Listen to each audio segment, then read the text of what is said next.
everyone, and a big creative careers welcome to everyone watching this live stream. My name is Callum.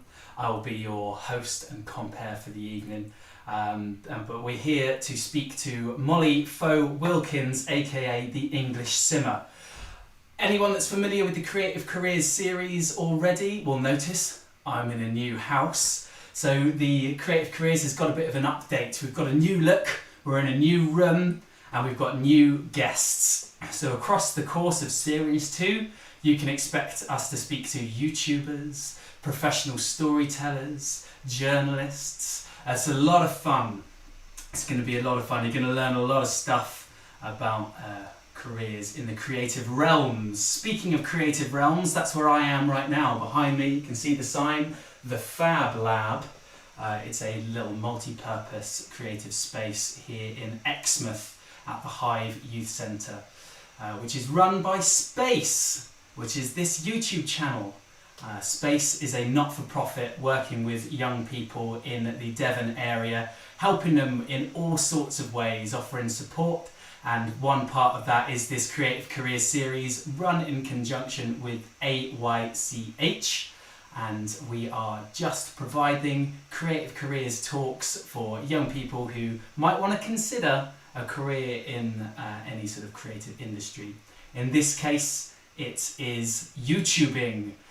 In the future episodes, which will be running every Monday night at about 7:30 for the next 4 weeks, you will get to hear from a range of different people.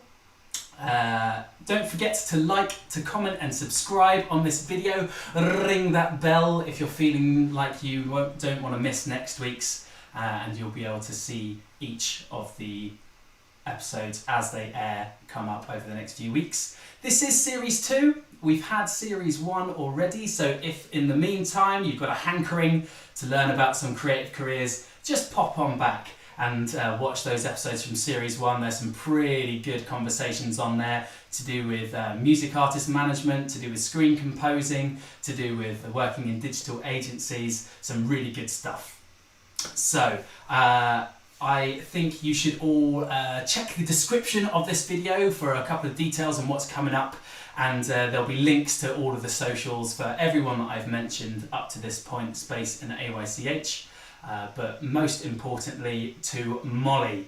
So Mollie was very generous in giving her time to me a couple of weeks back to talk about her career, her journey, and give some advice to you lucky lot about how to become a YouTuber. So definitely follow those links down at the bottom to Mollie's channels and give her a bit of a like as well, give her some support.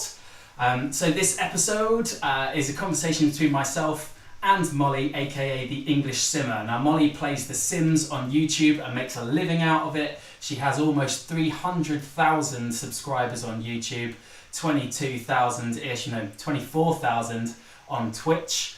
So she's doing pretty well for herself. So she has some good insights for all of you. So definitely watch through this whole conversation and find out those top tips, which are sort of nestled towards the end.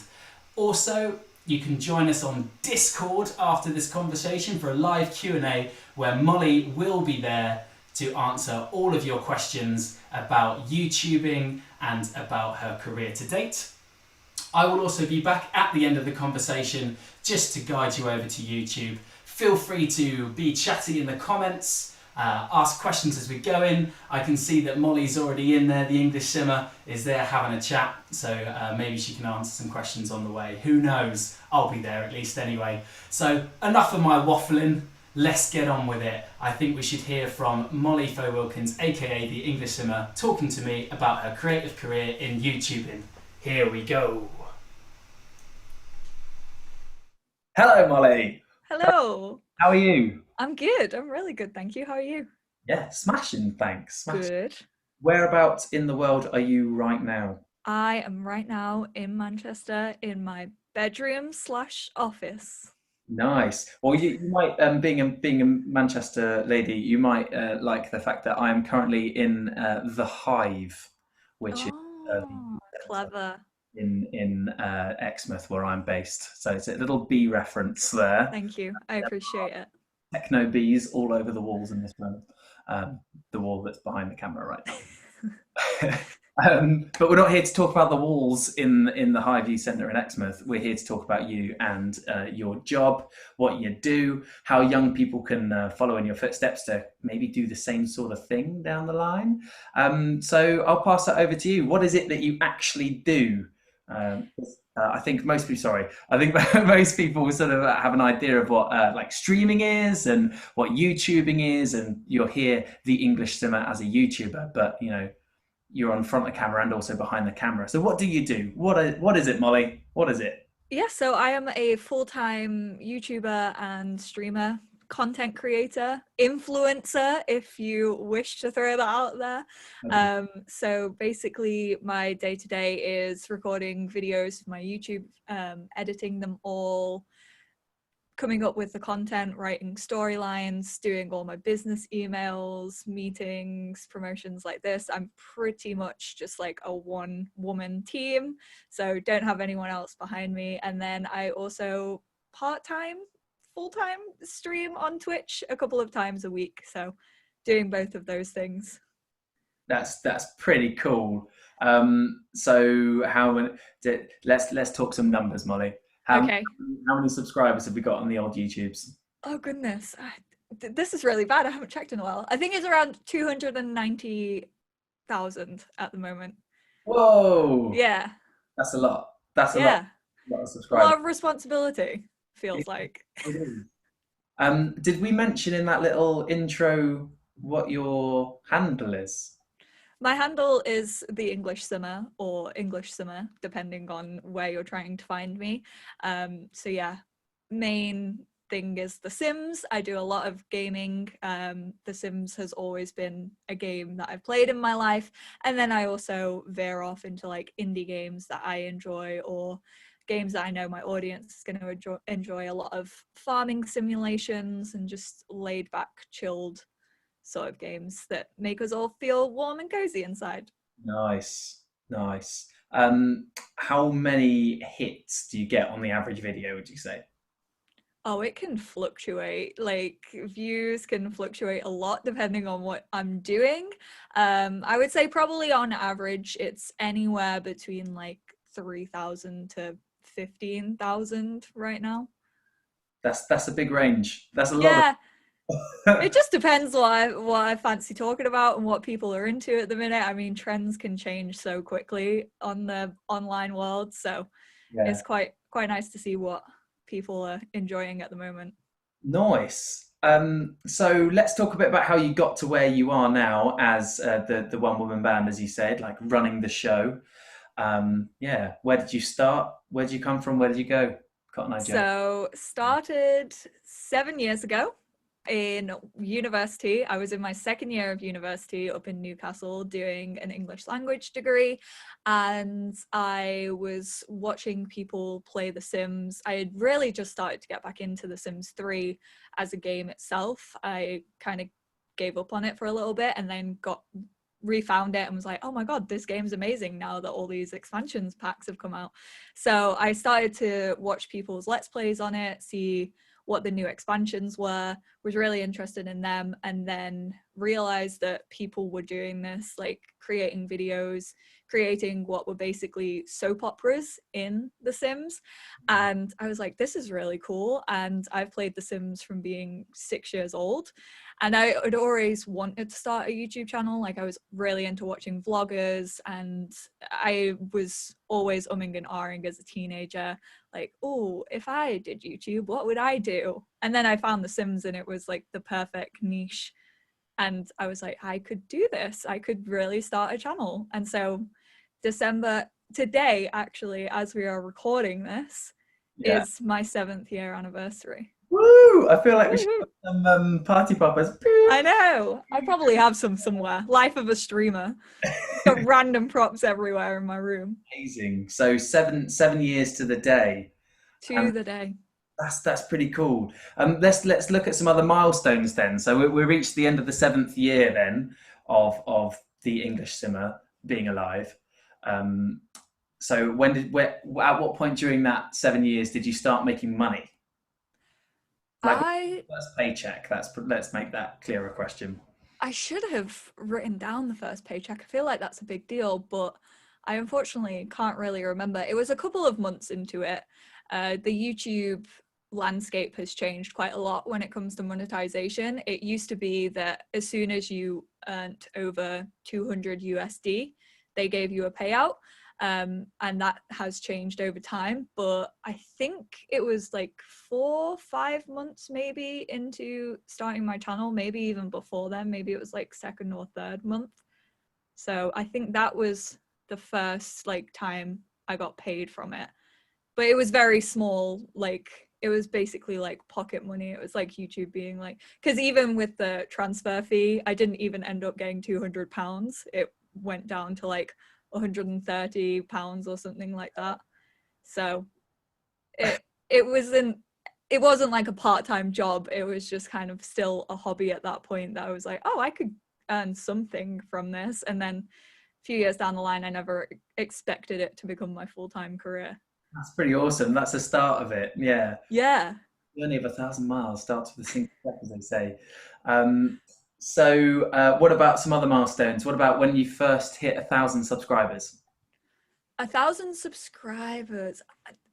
I probably have it tweeted in the back catalogue of my Twitter. I think I have all my tweets from like 2013, which is so embarrassing. I think if you go to my profile, there's probably hundreds of thousands of tweets. I think, again, it was quite soon into doing it. I had a really exponential growth at the beginning. Like, I think within my first year, I had hit like 50,000 subscribers. I don't even know what happened, but like the first 2 years were probably the biggest when it came to my channel. That's great. Are you the sort of person that would calculate how many subscribers that is per day? I did feel like one point in time, probably within my like third year of university, I was tweeting out like, thanks for 10K today, which like you never hear of that growth. And I don't know how I did it. Like, I wish I knew now, because I'm like, I would love to be at 10K subscribers every day. But it felt like every week I was tweeting out like a new milestone, because back then, like, it was such a new thing to me.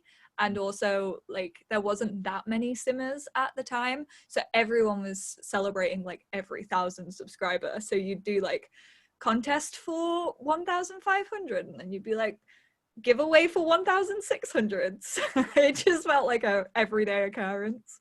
Wicked, like proper everyone's actively community building and Yeah, it was really cute because it was kind of when it was all kicking off and people were becoming really big. And so everyone was sort of just congratulating each other and celebrating every little thing. yeah, sharing. I love that. And looking forward, what's the next milestone do you think that you're looking forward to? I really want to just hit 300K. Like, I've been hovering around it for probably like the last year, and I'm like, I just need that extra 10K subscribers. So if you want to go subscribe, youtube.com/the English Simmer. That's the next one that I want to reach. Nice. Really cool. And while we're on cool aspects of YouTubing, what would you say is the coolest part of your job or parts?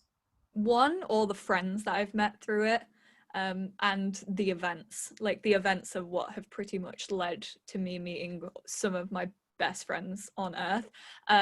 So we sometimes get invited out to EA Play, which is based in LA, at the Hollywood Palladium, which I never thought that I'd be invited by one of the biggest game publishers in the world to check out their new games in Hollywood. San Francisco, EA headquarters, you get to see the whole campus, they take you on tours, you get to play the game obviously early before it comes out, have a lot of work to do when you get back home because you probably capture like 16 hours of footage and you're like, where do I begin with trying to cover this new release? And also like VidCon, Summer in the City, all the sort of YouTube conventions, because those are quite nice because The Sims is such a niche that I love all my friends within the Sims community, but it's nice to also get to talk to other YouTubers and creatives in the space that you're in that don't do the Sims, because you start to realize how similar your channels are and stuff without having anything in common with them. That's pretty cool. And also, if anyone gives you a bit of a Google, they'll see that you've been on some panels at these expos as well. You're not just attending to be at these expos. You're there as a professional voice. As Yeah. Yeah, so I've done quite a lot. I've done LGBTQ plus panels. I've done panels about women in gaming, gaming in general, lots of stuff like that. So it's been a really like satisfying part of my career, just to like see little faces shining back at you like, how do we do this? Or like, oh my God, I love your content. And just like taking photos and actually getting to meet the people who watch your content is bizarre, because sometimes when you're sat in your bedroom, you're like, no one's going to watch this, it's fine. And then when you get to go to these events, you get to put faces to sort of the numbers on screen, which is really sweet. Yeah, awesome, awesome. So and that all came from essentially just playing The Sims and putting it on YouTube. It did indeed, which Oh, cool. I never thought it would lead to all of that. I remember when I first got my invite, it was the Sims 4 base game, and I was on like summer holiday at the time. I think I had just finished university, or maybe no, it was 2014, so it was end of second year. And I got an email like, hey, I work for EA UK. We want to fly you out to San Francisco in September. And so you can have a look at The Sims 4 before it's released, like a month early. And I genuinely was like, is this a wind up? Do you just want my passport details? Like, am I being scammed right now? Because it was just unheard of. Like, I didn't start out my channel thinking that all of these doors could open to me. So Mm. it was bizarre. Mm. So yeah, so starting playing The Sims in your bedroom, I imagine your setup was a little bit more basic than what it is now. I guess Absolutely. the lay of the land, as you mentioned earlier on, over the last 7 years of YouTubing, lots changed. Can you talk a little bit about your current setup, like what you've got? Just like throw some flashy tech language at me for a moment. Absolutely. So right now I am using, it's still a USB microphone. I have recently bought myself an audio mixer, but I am getting to grips with it and my audio still sounds terrible. So I put the XLR away until I have a week off, and then I can just focus on the audio. So USB microphone, DSLR camera, two studio lights that are just clamped onto my desk, my gaming PC, capture cards everywhere, wires everywhere, organization out the window. Awful. So that would be either someone's fantasy or someone's nightmare. Uh, Currently, it's my nightmare because I'm like, I really should do some like wiring, figuring all of that out and sorting out the back of my desk. But it's all underneath and no one ever needs to see that. that's true. That's true. Just sweep it under the rug as it is. So that sort of thing, like the tech side, the softwares and the hardwares that you use, that can be quite off-putting, I think, to a lot of people that maybe do love gaming, but Yep. don't necessarily want to or have the time to or resources to invest in getting all the soft and hardware and then learning how to use it. So Mm-hmm. can you talk a bit about how you taught yourself, or did you get taught, I suppose, how to use these soft and hardwares, and sort of what was the process in being able to acquire them? Yeah, so I did it very slowly over time. I mean, I wanted to build up my setup. I didn't have the money when I was in university to go out and buy all the best like cameras and lenses and things like that. So when I first started off, I had again just a USB microphone. You can pick them off like, am I allowed to say like shops and stuff? Yeah, why not? Yeah. Okay. You can like just go onto Amazon and just type in USB microphone. They're Because it's the basically first time plug. inside of Amazon, I think they need to. Or maybe I shouldn't say that. Maybe I should be like shop local. But when it comes to microphones, like you can find USB ones and they are just plug and play. Like you just plug them into the back of your PC in a USB slot. And there are some now that I'm using the Elgato Wave microphone, which has sort of a mixer within itself. Mhm. So they have definitely upgraded over the years. Like I started out with a really basic snowball microphone, which was, I think was about £30. And I wasn't even using Facecam back then. It was just the gameplay and my audio. So I just made sure I had a decent microphone people wouldn't mind listening to. and went from there. And then over the years, I've basically just done my research on what most people use when it comes to streaming and recording. I use OBS still, which is a free program and is kind of the industry standard at this point. I don't know anyone who streams on Twitch or records YouTube videos without having OBS. So that's all free. And for that, I just went, and luckily in this online space that we all work in, there's people out there who give tips and tricks and best setups and instructional videos on how to use all of this stuff. It's one good thing about being in the online sphere is that you know what you're looking for. So once you've kind of made a decision, you can just go out and really search for reviews and instructional videos, because OBS, it can be a terrifying thing to look at when you're trying to get to grips with all of these settings. But once you've got your audio hooked up to it and you sort of know what you're doing on that front, just watch a couple of videos and they'll go through all the settings with you of what's best for your quality and getting the best out of your gameplay. So it's pretty much all self-taught through tutorials online. So that is exactly what I did for the stream, which is running right now. Yep. I went on YouTube and just an OBS how-to. Yeah. And then there it all was for me. You're right, it is super easy to access and it is really easy to follow. I think people really understand that the users are coming at it from a non-tech standpoint. Exactly. Like, I knew nothing of computers when I first started. I still have never trusted myself to build my own PC. Everyone's like, do you build your own PCs? I'm like, no. I put all the specs and I let someone build it for me and then they ship it off to me. There are professionals paid to do. Yeah, not my little hands. I couldn't deal with it. So another area of YouTube in particular that has sort of the mystery surrounding it, we've gone past the tech, but it's how to make money out of your YouTube, and that's the monetization side of it. You touched on it a couple of times coming up to now, but I wonder if you can talk about how producing content on YouTube actually does make you money and how maybe that compares to other streaming services like Twitch. Yep, so I can only really speak for YouTube and Twitch because they're the only two sites that I've ever really used when it comes to monetization. So when it comes to YouTube, like I said, when I first started, you just basically started getting handouts when you reach that $200 threshold. Now it has changed. They actually have the YouTube Partner Program.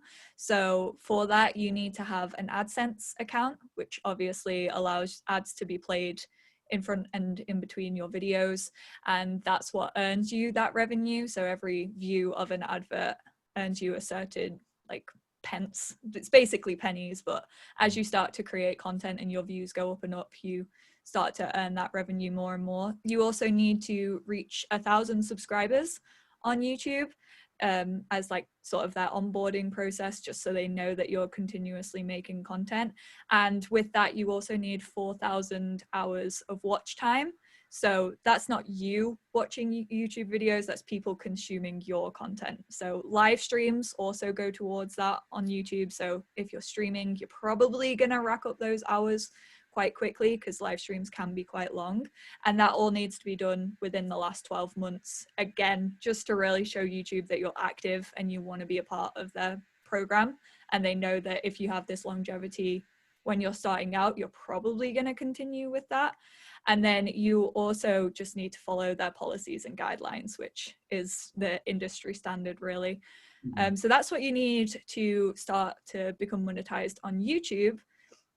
There are also MCNs, which are multi-channel networks, which this could get a little bit confusing, but MCNs basically link to your AdSense account, but they tend to offer a little bit more.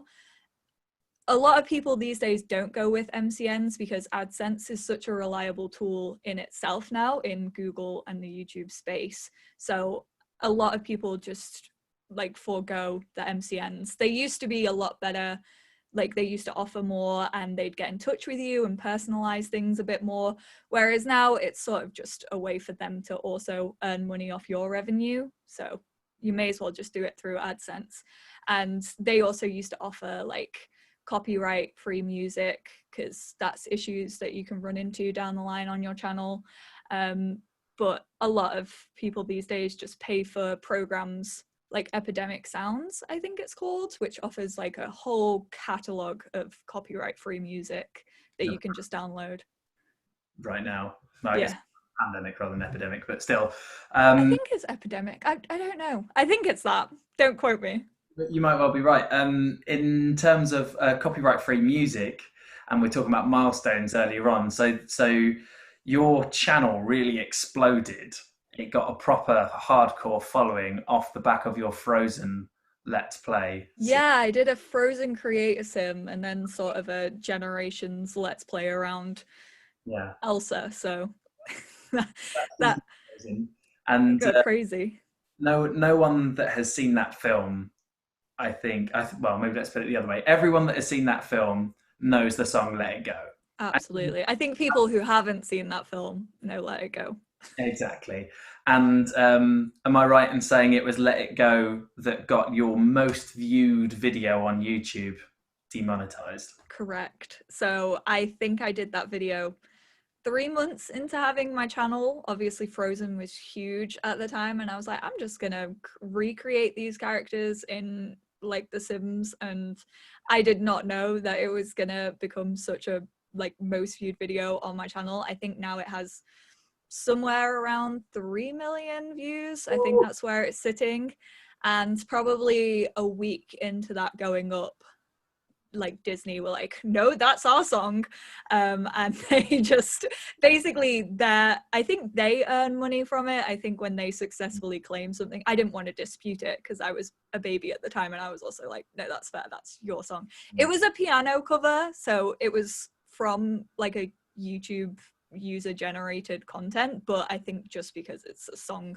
like they flagged it, which I absolutely did not dispute because I was like, that's very fair.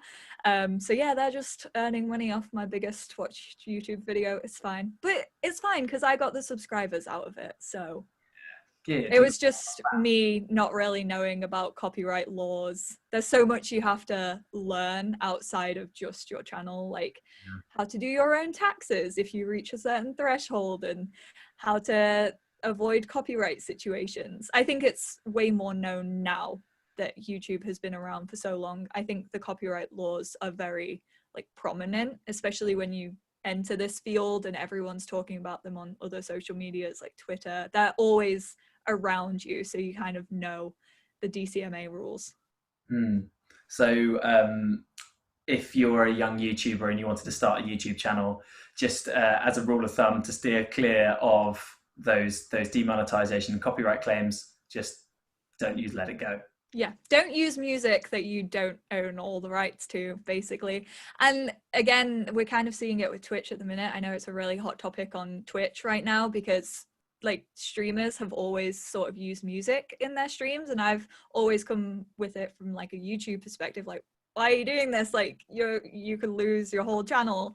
And now they're sort of stepping up those strikes on Twitch, and I know a lot of streamers are very worried about it, but that's always been a go-to for me. Like I've known that rule from the start, so I've never played. But then there's also that fine line between gaming, like the songs in games, like what happens if they're copyrighted.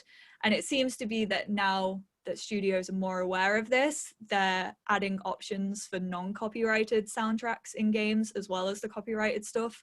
So you can usually turn that off in options, or at least just turn off the music. I have parts in Let's Plays where it's just silent in the background and I'm just like, I'm just gonna do my own thing and talk over it, because you need to do it so that it doesn't get copyright claimed. Yeah, exactly. So let's, you mentioned a bit earlier on when you were talking about the panels that you were on. Mm-hmm. We're going to move a bit away from sort of like the tech and software side of things to maybe talk a bit more about the social side of things. So the way that I see it is that YouTube, gaming, tech in general, streaming, the online realm are typically male-dominated spaces. Mm-hmm. And I wondered if you could talk a bit about your experiences as a woman, and then also you mentioned the LGBTQ plus aspect as well. You're talking on both those panels. Yeah. You could talk a bit to both of those aspects of you as a creator. Yeah, so when I get invited to these events, it's usually from a standpoint of, hey, we want to talk about like diversifying gaming and how that looks and what we can do to reach that like standard of women in gaming just being gamers. I think there's a percentage now that I think 49% of gamers are women, so that's pretty cool. Like it's practically 50-50, but if you go onto Twitch or you go onto YouTube and you search the trending videos or the front page live streams, you're probably not going to see an accurate reflection of that. A lot of it is still very like male dominated, unfortunately, but the fact that we're having these conversations is great. I think it's starting to open it up a lot more, and I think continuing to have these conversations is going to make companies realize that we're actually like a very powerful force. I think I sent out a tweet a few months ago that was like, why do they not send like free products and swag to like women creators? Because there are some fire like female creators out there who do like photo shoots and like makeup looks and like incredible creative things when it comes to like promoting something. And I'm like, there is such a big portion of this sort of like, I don't know what you would call it, but there's a portion of people that you are not getting at here, and they could have such an influence, and I hate being classed as an influencer, but they could genuinely get so many people intrigued into it with like their own spin on it. So I think having these conversations is really important, but I do hope that one day when it comes to these events, we can kind of have less of women in games only and just have like gaming panels where it's 50-50 between genders. So I think that's really important. And then the LGBT side of things, it's pretty much my niche within my niche. So The Sims is my niche, and then LGBTQ plus content is sort of my niche within that. I've always, since my own coming out, I've sort of made my channel a little safe space. So I have Sims of all genders, all like body types, all races, all ages. Like I try and have it not just represent me, but people around me in the world that we're living in. Like The Sims has always been about diversity and having representation, and I think it's opened up some incredible conversations within The Sims itself. Like recently we just got an update that added over 100 plus skin tones to The Sims 4 because there were Black creators who stepped up and were like, look, I don't feel represented. Like there are 24 skin tones maybe in the game, and 18 of them are all shades of white, and then we have like 6 left over for us. Wow. So it just opened the floodgates really, and EA were like, okay, yeah, we hear you, and we're going to try and do better to include you guys. And now there's 100 plus skin tones that you can really like get to represent you. That's awesome. Yeah. That's cool. I took a little scroll through your comments on YouTube, the people that are commenting on your videos, and it is a lovely, heartwarming place to be. It is. Particularly in terms of that inclusive aspect of seeing themselves represented on the screen, and then seeing it as a safe space for members of those communities to come together and chat. Yeah. Yeah, and you respond to some of them, but not all of them. And how do you approach the comments on YouTube? I always try and respond to as many as possible. I sometimes just feel like I'm just repeating. Like I don't really like responding to like, thanks, have a nice day. Like, because I feel like I will sometimes, like if someone says like, oh, I'm having a bad day, I'll be like, oh, I really hope things start getting better for you. But I don't just, I kind of want to personalize it a bit more. And it's really nice, like just to see the same faces over and over again. You can tell who's been watching for like years and have sort of grown with me as a creator. And we've all kind of become more confident within ourselves, that's why I do what I do. Like every time I sit down to record a video, I'm like, someone's gonna enjoy this, someone's gonna get entertainment out of this, or feel like they aren't the only person in the world who's currently going through this. So that's always been one of my main drives to create content. It's the same over on Twitch. Like I stream twice a week for 3 hours in the evening, and this year especially I've seen so many people come together in my chat. Like when someone enters, they'll all like scream each other's names, and they're all like friends with one another, and they see each other twice a week and just get to hang out and chat. Like sometimes I'm not even included in the conversation. I have to like take a break from my game to catch up with chat, because they're just having conversations between themselves, and I'm like, this is so confusing, I can't keep up with you all. But it's amazing to build those connections within my little community on the internet. And that's really cool for you to see that happening. But it's also, I think, another really good reason for people considering using YouTube, either sort of casually or trying to professionalize it and make some money out of it. Mm-hmm. That community building aspect is still like super important, and is a huge plus. There aren't many jobs where the perk is that you're facilitating other people to sort of like build communities within themselves. There are very few jobs. Yeah, it's really incredible to see. It's definitely, like I say, a big driving force. So that's the positive side of it. I mean, I'm scrolling through the comments, like quite a lot of them talk about you personally. There are very few negative comments. I couldn't find any actually scrolling through. But like, how do you deal with those comments which may be negative, but also maybe like a bit personal? I just tend to think, and I think I've always had this outlook, and there is a lot, like the internet just breeds anonymity really, and people think they can sit behind a keyboard and say whatever they feel like and there'll be no repercussions. So when it comes to like the more negative comments, if it's something that like is about my like looks or anything like that, I tend to just delete it, because I'm like, one, this has nothing to do with the content in the video, and two, like you aren't adding anything. Like if it's constructive criticism, absolutely, I'll keep it up. I'll probably engage in a conversation when it comes to constructive criticism, like if it's about my channel or something that I need to be doing that I'm not currently doing, or if I messed up, like if I said something incorrectly or didn't have enough knowledge about it at the time, I'll engage in a conversation with that.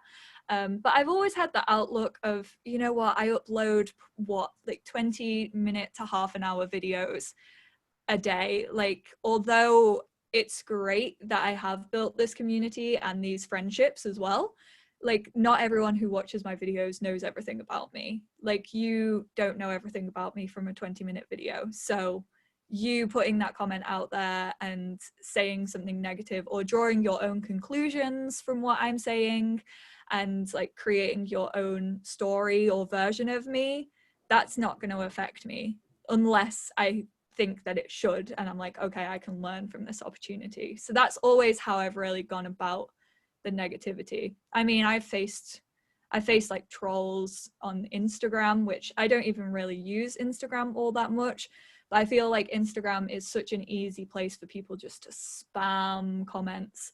And I once had someone who didn't like a specific storyline that I did in a Let's Play and constantly spammed my Instagram for 6 months with just like visceral hatred, just anything that you could think of when it came to my looks, my sexuality, like even started harassing my partner at the time. Like it got a little bit out of control. And that's the one time where I've been like, whoa, this is serious. Like this should not be happening. And thankfully they just ran out of juice after 6 months. I have screenshots and screenshots of like hatred, but again, I was just like, this is just a person who got angry about The Sims. Like this doesn't reflect me as a person. They've clearly got something that they're dealing with, so I'm just going to delete these comments and just move on.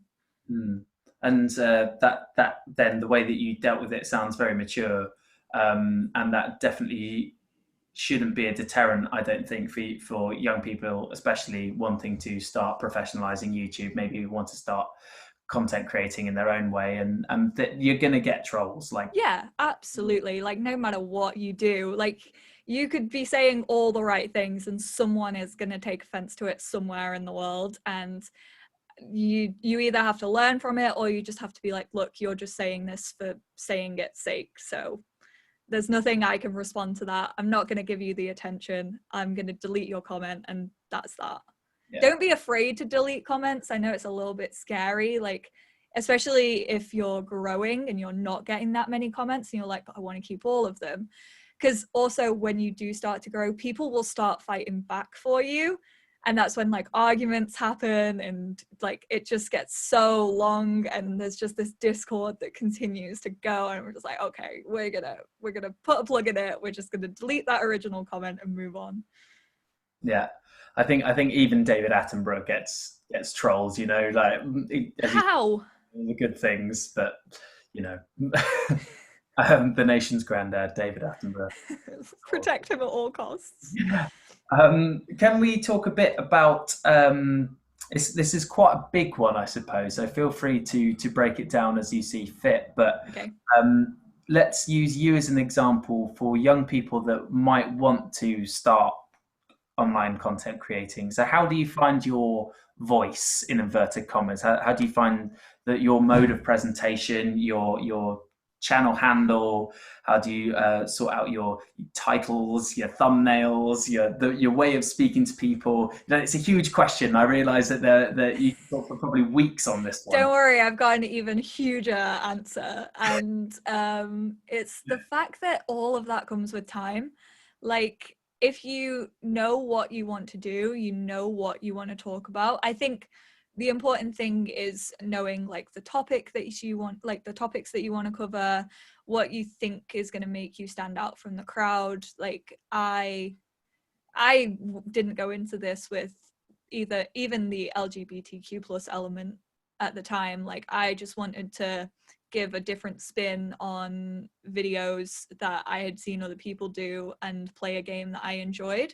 So I think whatever your drive is, whether it's just pure enjoyment and you want to do it more and maybe create content out of it, or you do feel like you have something really important to say and you want to voice, I think just go into it with the enthusiasm that you have for that thing, the passion that you have for it, and just do it that way. And in time, the designing thumbnails, like finding your own brand through that, it changes as well. Like the landscape, I've been doing this for 7 years now, and things have fallen in and out of fashion, even within the Sims community, which on the surface looks like such a small corner of the internet, but once you get into it, it's so massive, and there's people doing all types of things, and it changes constantly. Like 1 month you could be doing one type of videos and they're going really well and everyone's into it. The next they could not be as popular, and you're like, okay, how am I going to find a new route for this? Like I still want to talk about these topics, but maybe I should find a different way to do that. Like also titles, they change depending on YouTube's algorithm. You'll hear that a lot if you start a YouTube channel. You'll hear the algorithm, all senses of the word, the good, the bad, the ugly. You'll hear it 1,000 times over. So it really is just all like falls and trends, and your channel is going to be that as well. Like you're going to have times where you're absolutely booming probably and you're getting loads of views and loads of new subscribers, and then it's going to fall into a little bit of a trough. Like it's all just peaks and flows when it comes to growth online. Oh, that's fascinating. What would you recommend for a thumbnail for this stream? Man. Yeah, just like what? Yeah, see, I have started doing the crazy faces now. I never thought I would be that YouTuber who does like the crazy faces, because I'm quite chill. Like even in my videos, I'm not like super like, hi guys, like duh. So, but I have started doing the faces because obviously once you start to build your brand, like your face being on the thumbnail actually draws people in, which is weird to think about. But yeah, what would I do for this? I don't know. I mean, we'll be side by side on the video, so we could have like a hey, I know, it'll be that way. Hey. Oh. That way, hey. Or something like, hey, that's all right. I can screenshot and I'll make you as a sim, and then you can have that as the thumbnail. Love that idea. Brilliant. Wrapped up in all of that, as you say, like your face and your personality, your presentation of self online, like that is your brand specifically. Other people might be using personas. I don't know if anyone's watching any Uncle Roger on YouTube, but like, okay, well, he's amazing. He's a comedian guy called Nigel Ung, and his character is Uncle Roger, but he was so convincing that he had to then introduce himself, Nigel Ung, into his Uncle Roger videos. Be like, I am the actor, I'm me. the character. Don't hate it, please. Yeah, like VTubers are blowing up right now, like virtual YouTubers and streamers. Tell me more. This is new to me. So they're basically like, because obviously anime is so big at the moment and gaining so much traction, like people have now just started to create animations of themselves. And so like they'll have a video feed of like an anime designed character. So it would be me, but in an anime design, and they'd be doing all the reactions and they're talking on Twitch as if they were a streamer, but it's just someone using like a virtual sense of them. An avatar, yeah. Yeah, And they're huge. do you reckon that goes some way then to kind of staying safe and like protecting yourself and your identity online, your image? Definitely. I think especially like when you're first starting out as well, you like I wasn't really very comfortable showing myself, mainly because a lot of the time I didn't want to put in the effort. I just wanted to sit down and record a video and like be chilling in my PJs and not have to do my hair and stuff like that. And then once I started gaining confidence, like if you go back and watch my old videos, I sound like a completely different person. I sound bored. I sound so quiet. But I think that's just getting used to talking to a microphone and finding your voice really and your comfortability with what you're saying. And that, like I said, it all comes in time. I know right now Corpse is absolutely blowing up. He's a gamer who is playing like Among Us. He's also a musician. He's huge on YouTube right now, and he's just kept himself, like he has an avatar, and no one knows what he looks like, and it kind of creates this like mystery around like who is Corpse, like what does he look like. But I think it's really cool that you can exist and be famous on the internet without anyone in real life really knowing who you were. Yeah, that's really cool. That's prompted a slightly different question. Have you ever been recognised on the street? Yes. How was that? So it happens like at conventions, obviously, because like your name's on like plastered on signs and stuff. It's weird when it happens in a situation where you're literally just walking around down the street and someone's like, "Oh my god, are you the English Simmer?" And it's like, whoa, I wasn't expecting that, because I don't know, I still feel like quite a small channel, like in the grand scheme of things on YouTube. Like there are people in their millions and like even like higher 100,000s than me, and I still feel like quite a small channel even though I've been doing it for 7 years. But it's a really nice feeling when it happens, because it's like, oh my god, like someone actually watches my videos, and I love it. It happened, I think last time it happened I was in Disneyland in California because we were there for EA Play, and someone was sat behind me the whole time on the Pirates of the Caribbean ride, and then we got off and she was like, "Are you the English Simmer?" And I was like, yeah, and she was like, "Can we have a photo?" And then her mum started talking to me about how much she loves my channel and like how her mum's basically sick of my voice because she just has to listen to it constantly. I'm like, this is wild, because like I had those people when I was growing up and I never expected myself to be there for someone. Oh, that's pretty awesome. So let's imagine that we're speaking to those young people that might recognize you, young people that might want to follow in your footsteps to maybe start making some digital content using YouTube or Twitch. You've mentioned that they can go online and like research all the ins and outs of the tech side of things and the nitty gritty of setting things up. Yeah. But, you know, once this stream ends, what should a young person do to kickstart their career as a YouTuber? Yes. YouTuber. Don't pronounce it like YouTuber, first of all. No, I would say, yeah, research is definitely a massive thing. Like within your own time, research the equipment, the revenue thresholds, like what you need to do to reach those standards and receive monetization. I actually only talked about YouTube, but Twitch is a little bit different. So on Twitch, you have the path to affiliate. And once you reach affiliate, you can start earning money from subscribers, and you can research that, and that's listed as information. So I found it today, which is, let me get my notes that I wrote because I'm ready. Nice. So you have to have 50 followers.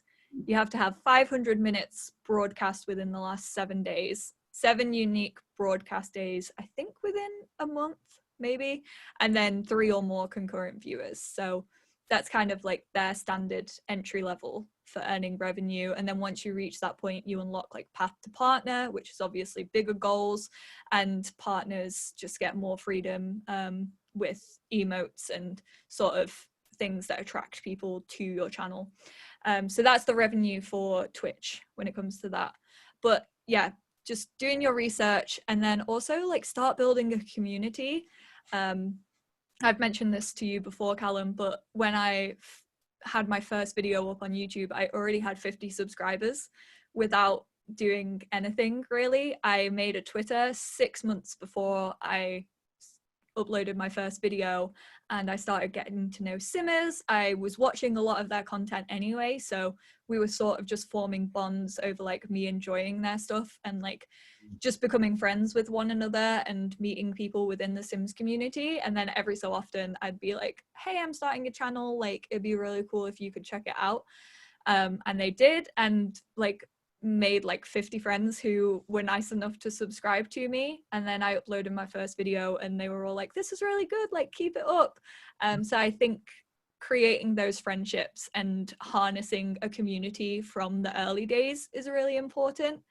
And then finally, just like get into it. I think this is one of those careers that you never really know how it's going to pan out until you try it. You don't know like really what your voice is going to be. You don't really know like if it's going to be the thing for you. Like you could start it and be like, oh, actually like live streaming isn't really my thing. Maybe I want to start like video on demand content, maybe switch to YouTube, or maybe the other way around. Maybe you prefer the interaction of being live and having people watching you and having sort of someone to fall back on. So I would really just say like the microphone is the most important part of your setup, as long as people can hear you and you can communicate with people. Like a webcam maybe a little bit later down the line. Good lighting can make any webcam look pretty decent, so you don't need to go out and like buy a brand new camera. Download free software like we said, and you can really like start with the basics. But just sort of start is my biggest piece that I could give of like inspiration, because there's probably going to be people around you who are like, this is an unrealistic dream, like a very small percentage of people make it, but you don't have to be earning millions. Like you don't have to be, I love her, like I'm obsessed with her Vlogmas, but not everyone has to be a Zoella. Like you don't have to earn millions of money and be doing all of this charity work, and you can be like a middle ground channel and still have it as a pretty like prominent career. So I would just say, yeah, just try not to listen to those negatives and just like focus on why you want to do it, focus on that passion and push yourself into it, because there's going to be someone that needs to hear your voice. That's the way that I always look at it. Yeah, definitely. And you keep I don't mean this in a negative way, but we keep falling back on that community aspect, and that's kind of what YouTube is an online community, and that's exactly what you get into it for, is to build and contribute. And that may be, as you say, your full-time job, or it might be that you are earning enough to do your Zoella charity works, or it might be that it's just supplementary to something else that's going on. And I mean, in the way that you were at uni for 2 years, whilst Yeah. 2 years of your channel, it wasn't your full-time job. So yeah, I think that's quite an inspirational message, in that just do it. Yeah. I think that's what holds most people back as well, is it's a brand new career. Like even though I'm in my 7th year of it, it's still a very new like industry, and you never really know how it's going to go. Like you don't know what the future, you unfortunately don't own Google, you don't own Twitch, like you don't own Amazon, so you never know how it's gonna pan out. But I think you can't listen to that. You have to just listen to yourself and like why you want to do it and follow that, rather than thinking of all like the big bads of it. Excellent. Well, that pretty much brings us to time, Mal. Thank you so much for Thank you for having me. Right. Yeah, thanks everyone for watching this little stream. You will be joining us for a live Q&A in a moment, but I'm going to be handing back to me on the live stream in a second. But thank you very much, Mal. No, thank you for having me. We'll see you very soon. Bye. Bye-bye.